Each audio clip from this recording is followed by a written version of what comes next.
ഏറ്റവും അധികം സ്ത്രീകളെ ബാധിക്കുന്ന ക്യാൻസറാണ് ബ്രസ്റ്റ് ക്യാൻസർ അഥവാ സ്തനാർബുദം.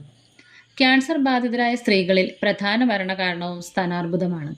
പലപ്പോഴും വൈകിയുള്ള രോഗനിർണയമാണ് ഈ അവസ്ഥയെ ഇത്രമേൽ ഗുരുതരമാക്കി മാറ്റുന്നത്.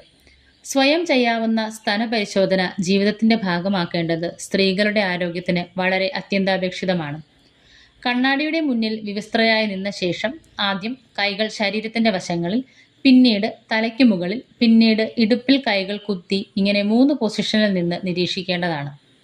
സ്തനങ്ങളുടെയും മുലക്കണ്ണുകളുടെയും തൊലിപ്പുറത്തെ നിറത്തിനോ അവയുടെ ആകൃതിക്കോ എന്തെങ്കിലും വ്യത്യാസമുണ്ടോ എന്നും, മുലക്കണ്ണിൽ നിന്ന് എന്തെങ്കിലും ദ്രാവകം വരികയോ മുലക്കണ്ണ് ഉള്ളിലേക്ക് വലിഞ്ഞിരിക്കുകയാണോ തുടങ്ങിയ കണ്ടാൽ അറിയാവുന്ന വ്യത്യാസങ്ങൾ ശ്രദ്ധയിൽപ്പെട്ടാൽ നിർബന്ധമായും ഡോക്ടറെ കാണേണ്ടതാണ്.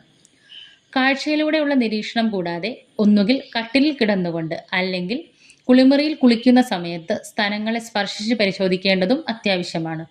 ഏത് വശത്തെ സ്തനമാണോ പരിശോധിക്കുന്നത് ആ വശത്തെ കൈകൾ ഉയർത്തി മുട്ടുമടക്കി തലയുടെ പിന്നിലായി വെച്ച ശേഷം മറുവശത്തെ കൈകൾ കൊണ്ടുവേണം പരിശോധിക്കുവാൻ.